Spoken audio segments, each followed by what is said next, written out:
I grew up in Whispering Hollow, a small town so secluded that it barely made it onto maps, cradled by dense woods that seemed to throb with a life of their own.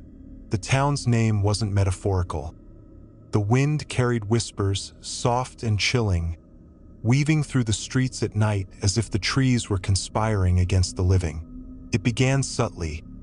A missing pet here, a rumor of someone hearing their name in the wind there. The first time I heard it, I was 7. My name floated on the breeze while I played near the old well, sending shivers down my spine. My mother said the town was cursed, but no one dared leave, bound by an unspoken fear of what lay beyond the woods.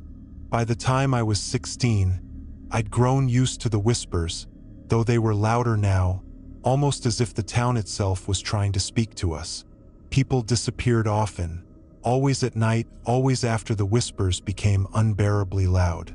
We never found their bodies, but my uncle swore he saw something once.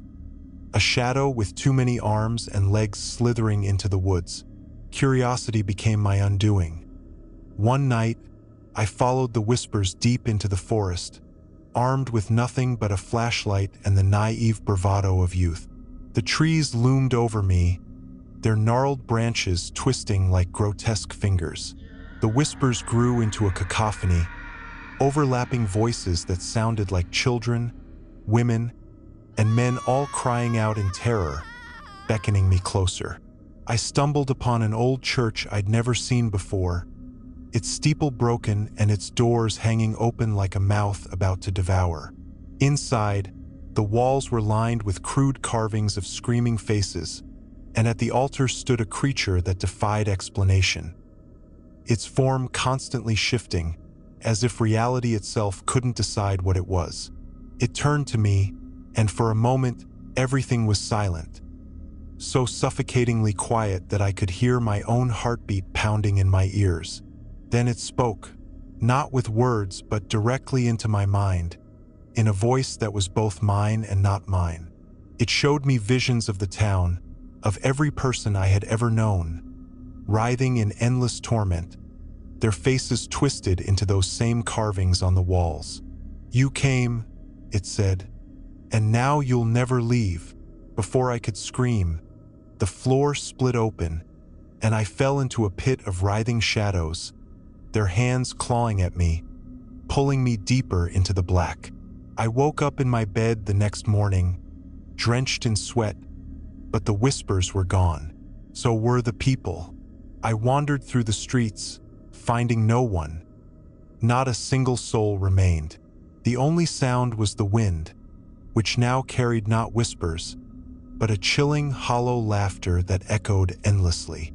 Now I sit here, writing this, the last person in Whispering Hollow, knowing that soon, it will come for me too.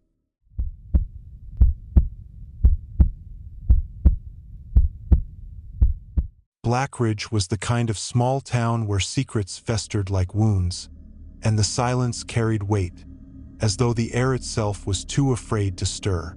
I moved there a year ago, seeking solitude after a messy divorce, but instead, I found something far worse. At first, the town seemed ordinary enough. Quaint houses with chipped paint, narrow streets swallowed by thick fog, and a peculiar hush that hung over everything, even in daylight. The locals were polite but distant, their smiles brittle, their eyes haunted by something unspoken. The Blackridge curse, they whispered when they thought I wasn't listening. They told stories of people vanishing, of shadows creeping where light should be, and of the old coal mine at the edge of town, a yawning maw of darkness that hadn't been touched in decades. I dismissed it as small-town superstition until the night I first heard the knocking. It started faintly, 3 deliberate raps against my bedroom window, though I lived alone and my house backed into the woods.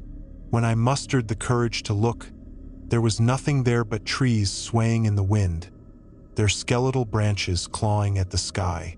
The knocking came again the next night, louder, more insistent, and it didn't stop until dawn. By the 3rd night, I was too terrified to sleep, sitting in the dark with every light in the house on, clutching a kitchen knife like it would do any good. That was when I saw it, just a flicker at first, but unmistakable. A shadow, darker than the night itself, sliding across my living room wall. I froze as it stretched and twisted unnaturally, its edges jagged like broken glass. Then it spoke, a voice like the grinding of stone, whispering my name over and over until I screamed. The lights flickered and died, plunging the room into pitch black. The air turned icy, and the shadow grew larger, swallowing the walls, the ceiling, the floor, until there was nothing left but me in it. I don't remember how I escaped, only that I found myself outside, barefoot and trembling, the cold earth beneath me soaked with something sticky and red. I fled to the only place I thought I'd be safe, the church at the center of town, a crumbling relic that always seemed abandoned. But the moment I stepped inside, I knew I'd made a terrible mistake. The pews were overturned, the altar smashed, and the walls were covered in symbols drawn in ash and blood. In the center of the room was a hole impossibly deep, its edges glowing faintly as a low hum filled the air. The shadow was there, coiled around the edges like a living thing, its voice louder now, chanting something I couldn't understand. I turned to run but found the doors sealed shut, and when I looked back, the shadow was reaching for me, its form shifting into countless faces. Some I recognized from town, others twisted beyond recognition, all screaming silently. It pulled me toward the pit, and as I teetered on the edge, I saw what lay below.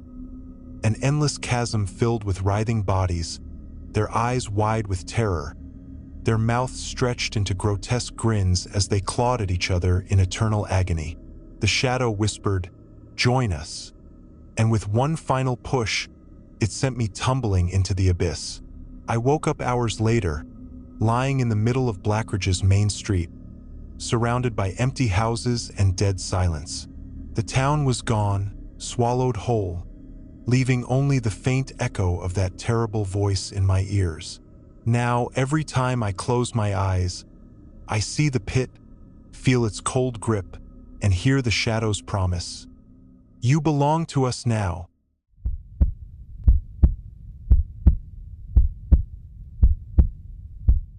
Ravensmoor was a place no one willingly traveled to, a forgotten speck on the map surrounded by endless swamps that reeked of decay, their black waters choked with gnarled roots and the remnants of things that should not have been.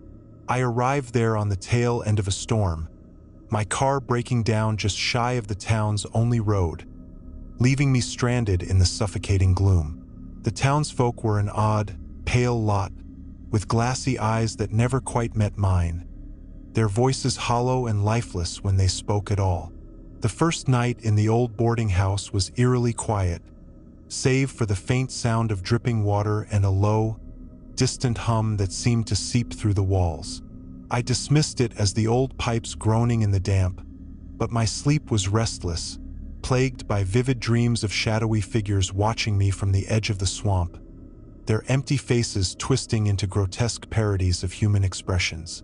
The next morning, I explored the town, which seemed trapped in time. Its cobbled streets cracked and overgrown, its storefronts frozen in a state of perpetual abandonment. At the heart of Ravensmoor was the church, a towering structure of blackened stone whose bell never tolled, its steeple leaning precariously as if weighed down by unseen sins.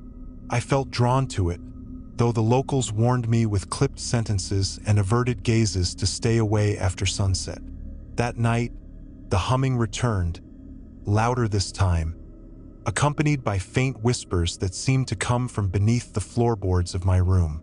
I pressed my ear to the cold wood and heard voices, not distinct, but layered and frenzied, as if a crowd was trapped below, their despair bleeding through the walls.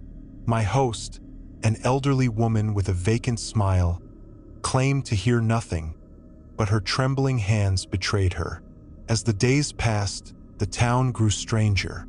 The air thickened, heavy with the stench of rot, and the shadows stretched unnaturally, pooling in corners where light should have reached. The whispers followed me everywhere, growing louder at night until they became screams. Anguished, guttural, and desperate, the locals began to vanish, one by one, their homes left unlocked and their belongings untouched. On the fourth night, I awoke to find my room bathed in an unnatural red glow that seeped through the cracks in the walls. The whispers had become a deafening chant, an inhuman litany that vibrated in my skull, and when I looked out the window, I saw them, the hollow ones. They stood in the streets, dozens of them, their bodies thin and warped, their faces featureless voids. They moved in unison, their long, skeletal fingers reaching out toward the church as if drawn by an unseen force. I couldn't stop myself from following them, my legs moving of their own accord as the chants pulled me closer to the blackened church. Inside, the pews were overturned, the air thick with the stench of blood and burnt flesh. At the center of the altar was a pit, an impossible void that seemed to suck in the dim light, its edges writhing with shadows that moved like living things. The hollow ones gathered around it, their heads tilting back as they let out a soundless scream, and from the pit rose something unspeakable, a towering mass of limbs and faces, its form shifting endlessly, each mouth shrieking in a language older than time. The air became suffocating, and I fell to my knees as the creature turned its many eyes toward me, each gaze filled with an infinite void of suffering. "You are the last," it whispered, though its voice was everywhere and nowhere at once. "We have waited for you." The ground cracked beneath me, and I was pulled toward the pit, my screams swallowed by the cacophony of the creature's wails. Just as the darkness consumed me, I woke up in my bed, drenched in sweat, but the town was gone. Ravensmoor was no longer on the map, and the swamp where it once stood was dry and lifeless. Yet every night since, the whispers return, louder and closer, and I know it's only a matter of time before the hollow ones find me again.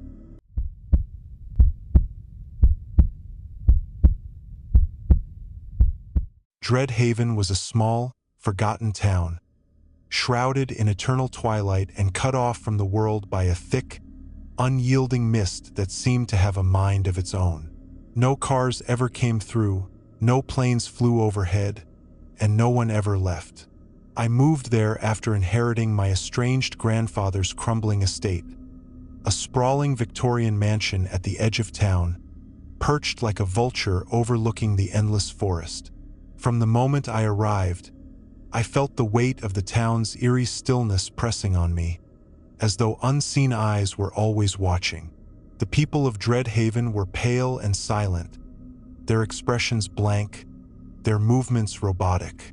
They answered questions with cryptic phrases and seemed to vanish after sundown.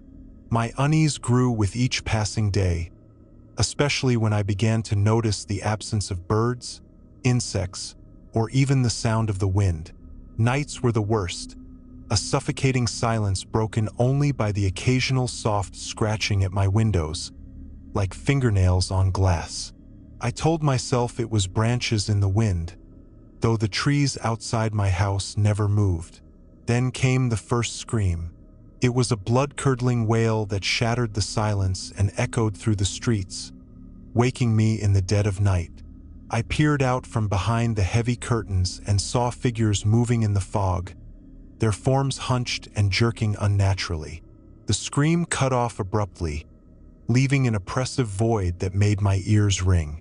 The next morning, I ventured into town to find answers, but the locals avoided my questions, their hollow stares fixed on the ground. "Don't look for it," one of them whispered before scurrying away.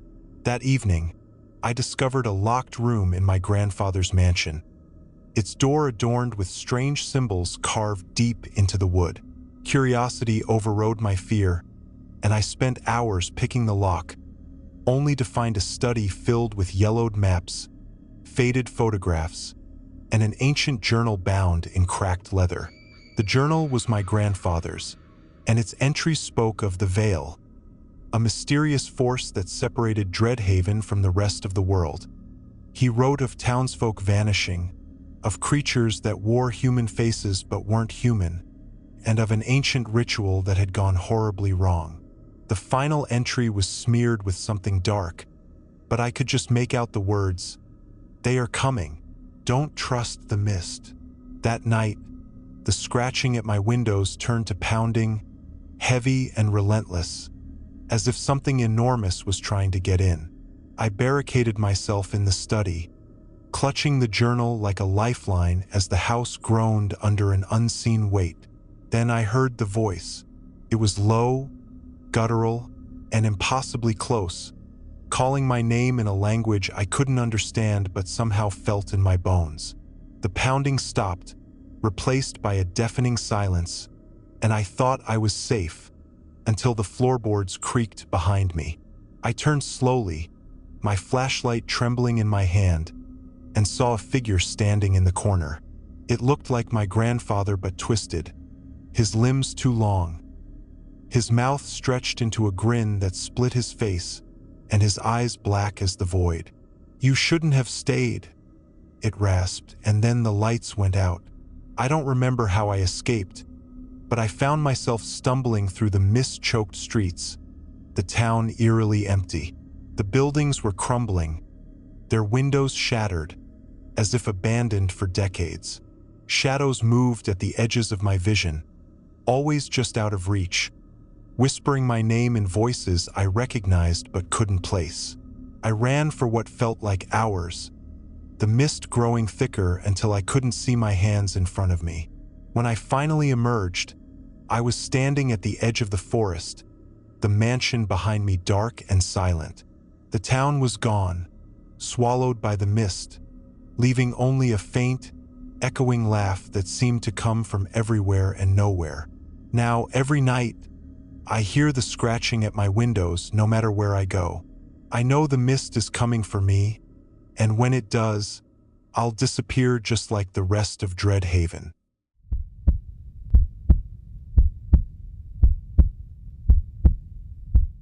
Willow Vale was a forgotten town, cloaked in perpetual dusk as if the sun had grown too weary to rise. I found myself there after taking a wrong turn on a desolate highway, the fading light catching the edges of warped wooden signs pointing me toward a place that wasn't on my map. The town emerged from the fog like a ghost, its cobblestone streets slick with a faint, oily sheen and its buildings leaning against each other as if they'd collapse without the mutual support of their rotting timbers. The air tasted of ash and copper, and I could hear the faint murmur of voices, though no one seemed to be in sight. My car had sputtered and died on the edge of town, and with no signal on my phone, I ventured toward what looked like an inn, its sign swinging noiselessly in the still air.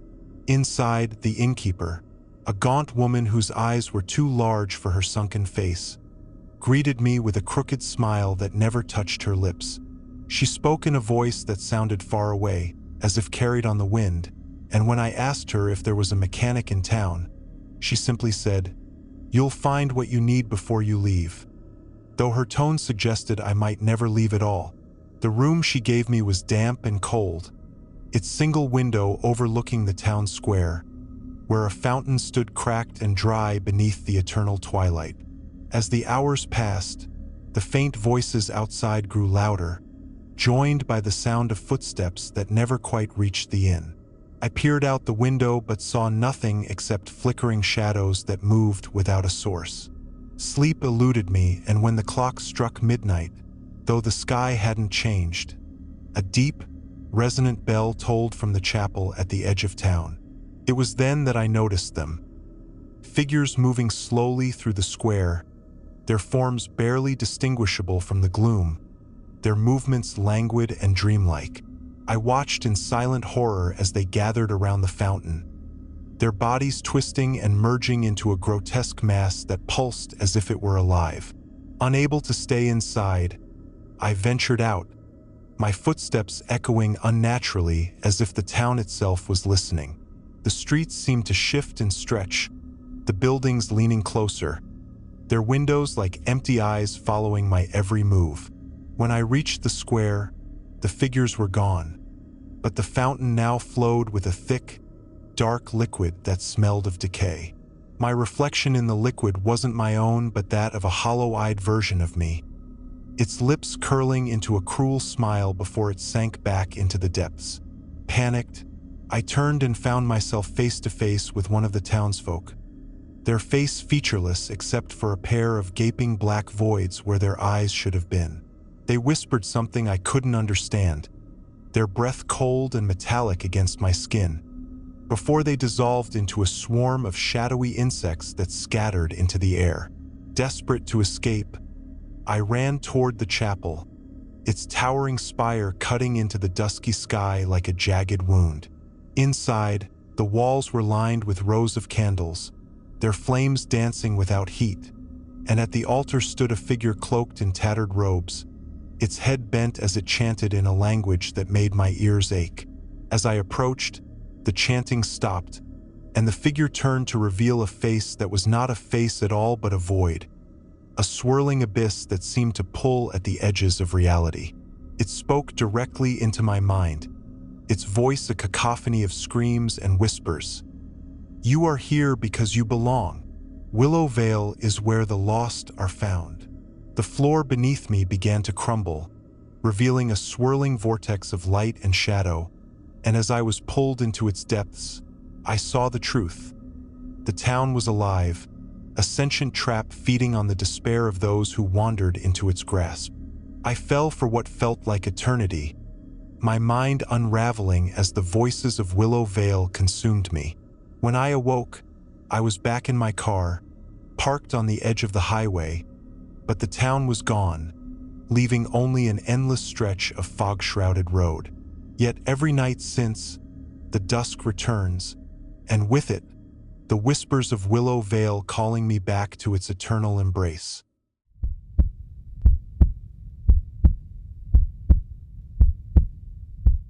Ashen Creek was a speck of a town lost in the dense canopy of a forest so old that even the maps seemed to forget its existence. But I found it, or perhaps it found me, on a detour that wasn't supposed to exist. My car had stuttered to a halt on a dirt path that shouldn't have been there, and as night fell, the forest pressed in around me like a living thing, leaving me no choice but to walk toward the faint glimmer of lights in the distance. The town emerged like a mirage, its narrow streets blanketed in a mist that carried the smell of damp wood and something faintly acrid. The buildings were old, leaning at angles that defied logic, their windows glowing with a faint, sickly light. The first person I encountered was a boy standing by a well in the center of town, his eyes wide and unblinking, his face pale as though drained of life. He said nothing, only pointed toward a structure that looked like an inn but had no sign, its doorway gaping like a mouth waiting to swallow me whole. Inside, a woman greeted me with a smile too wide for her face, her eyes darting to the shadows as she handed me a room key without asking my name or purpose. The room was sparse and damp, the bed sagging in the middle, the single window covered with grime so thick that it blurred the view of the streets below. But sleep didn't come, not with the sounds that began shortly after midnight. A low humming that seemed to rise from the ground itself, joined by the faint rustle of movement just outside the door. When I dared to peek out, the hallway was empty, but the shadows seemed alive, stretching and shifting as though reaching for me. I locked the door and pressed my back against it, but the sense of being watched grew unbearable, and when I turned toward the window, I saw them. Figures moved in the mist, their outlines flickering and incomplete, their faces featureless but for hollow indentations where their eyes should have been. They circled the well in the square, their movements jerky and disjointed, and as they did, the humming grew louder, accompanied by whispers that I couldn't understand but that filled me with an overwhelming dread. Unable to bear it, I ventured out, clutching a flashlight I'd found in the room. The streets were empty, the mist curling around my ankles as if trying to pull me back. The boy was still by the well, but his face had changed. His mouth stretched into a silent scream, his skin cracking like old porcelain. When I approached, he vanished, dissolving into the mist, and the whispers grew into a chorus, urging me toward the edge of town where a dilapidated church loomed. Its doors hung open, creaking in the wind, and inside, the air was thick with the smell of rot. Candles flickered on every surface, casting long shadows that seemed to move on their own. And at the altar stood a figure cloaked in black, its head bent as it muttered in a voice that didn't belong in this world. As I stepped closer, the figure turned, and its face was a void, an absence so complete that it seemed to pull at my very soul. It raised a hand, and the shadows came alive, pouring from the corners of the room, wrapping around me like icy chains. I was dragged toward the altar, where the floor opened into a chasm of writhing darkness, and I realized with dawning horror that the town itself was a trap, feeding on the despair and fear of those who wandered into its grip. As I was pulled into the void, I saw flashes of others who had come before me. Faces frozen in terror, their mouths open in silent screams as they were consumed by the darkness. And then I woke, back in my car on the edge of the forest, the town gone, but the mist lingering, and with it, the whispers. Every night since, I hear the humming, growing louder and closer, and I know that Ashen Creek is waiting, that it never truly lets go.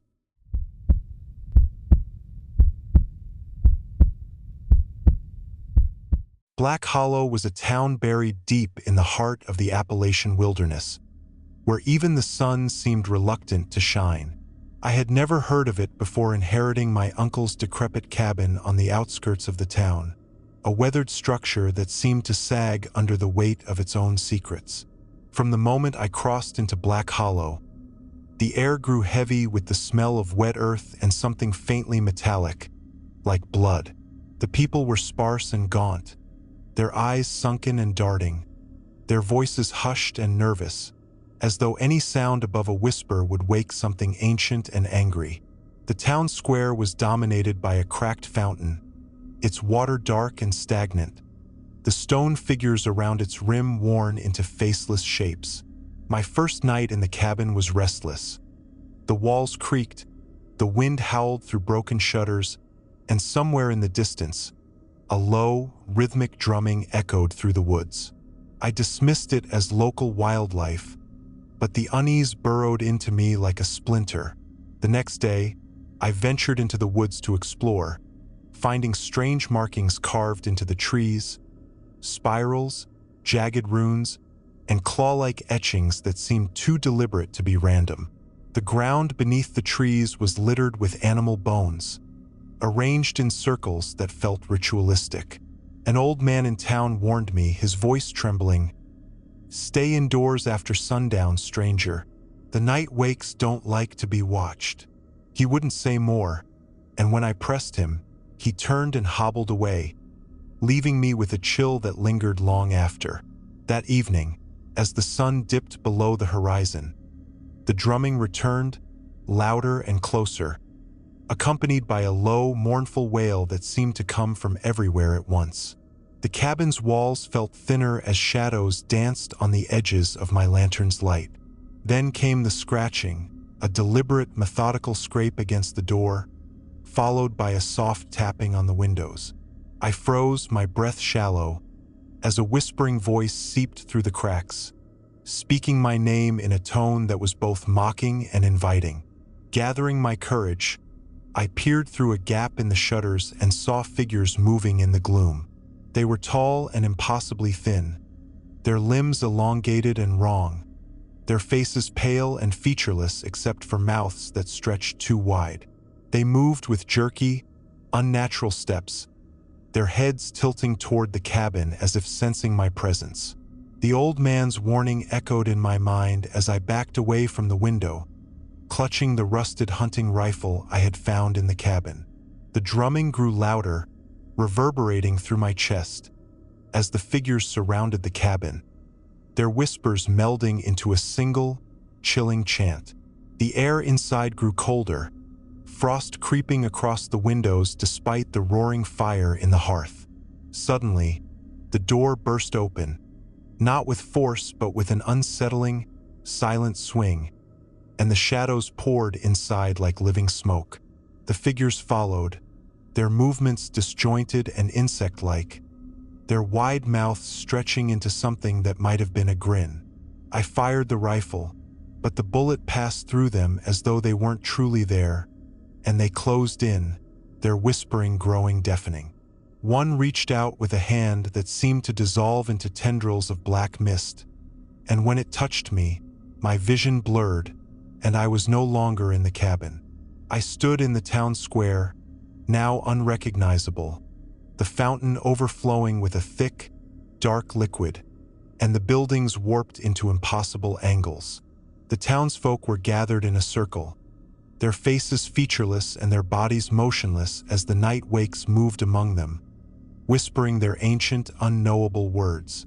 I tried to scream, but no sound came out, and then I felt it, a pull, like 1,000 hands dragging me into the fountain's inky depths. As I sank, I glimpsed the truth of Black Hollow. It wasn't a town, but a gateway, a prison for something vast and unspeakable, and I had become its newest captive. When I woke, I was back in the cabin, but the sun never rose again. The drumming persists, the whispers never stop, and the night wakes watch me from the edge of the woods, waiting for the moment I finally let them in.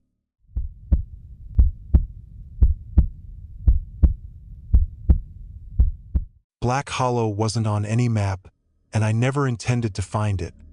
But there I was, standing on its cracked cobblestone road as a thick, damp fog swallowed the last rays of sunlight. My car had died miles back on an unmarked road, leaving me no choice but to follow a faint trail that seemed to pull me forward, though every step felt like I was walking into a nightmare. The town loomed out of the mist, its buildings warped and decayed as if they had been abandoned for centuries. Yet, lights flickered in the windows and shadows moved behind tattered curtains, giving the impression that something, or someone, still called this place home. The air was thick and heavy, carrying the faint sound of wailing that seemed to rise and fall with the shifting fog. My first encounter was with an old man sitting in a rocking chair outside a crumbling general store, his eyes milky white and his head cocked as if listening to something just beyond the edge of hearing. When I asked him where I was, he smiled, revealing teeth that were little more than jagged stubs, and said in a voice like grinding gravel, "You're where you're meant to be." He didn't say anything else, and when I turned to look at the store, the chair was empty, the door swinging open to reveal shelves stocked with items that looked decades, if not centuries, old. My unease grew as I wandered deeper into the town, the fog pressing closer, muting the world around me until even the sound of my own footsteps seemed distant. The streets were labyrinthine, looping back on themselves in impossible ways, and the wailing grew louder, taking on a desperate, almost human quality that made the hairs on the back of my neck stand on end. I found an inn near the center of town, its sign swinging noiselessly in the still air. Inside, the innkeeper was a woman whose face seemed frozen in a perpetual sneer, her movements jerky and unnatural as if she were a puppet on invisible strings. She handed me a key without a word and pointed toward the stairs, her unblinking eyes tracking me until I disappeared from view. My room was small and sparsely furnished, the bed sagging under its own weight, the single window fogged over with condensation that obscured the view outside. Exhausted but too unnerved to sleep, I sat by the window and watched the fog swirl and dance, shapes forming and dissolving within it. At some point, I must have dozed off because I woke to the sound of a soft, rhythmic tapping on the glass. My heart thundered as I approached the window, but there was nothing outside, only the fog pressing against the pane like a living thing. The tapping continued, though, and I realized with a jolt that it was coming from the mirror across the room. When I turned, my reflection wasn't my own. It stared at me with hollow, black eyes, its mouth moving soundlessly, forming words I couldn't hear but somehow understood. Leave while you still can. But leaving wasn't an option. The streets had changed, twisting into a maze of dead ends and impossible turns, and the wailing had become a cacophony, joined by the sound of footsteps that followed me no matter how fast I ran. The townsfolk emerged from the fog, their faces blank, their hands reaching for me with long, spindly fingers that seemed to stretch endlessly. I stumbled into the church at the edge of town, its door creaking open as if inviting me in. Inside, the air was thick with the smell of mildew and decay, and the pews were filled with motionless figures, their heads bowed in silent prayer. At the altar stood a man in a tattered robe, his back to me as he chanted in a language that made my ears throb. When he turned, his face was featureless, a smooth expanse of skin that somehow managed to convey malice. He raised a hand, and the figures in the pews rose as one, their heads snapping up to reveal faces twisted into expressions of agony. They advanced slowly, their mouths opening in a unified scream that echoed through the church and seemed to shake the very ground.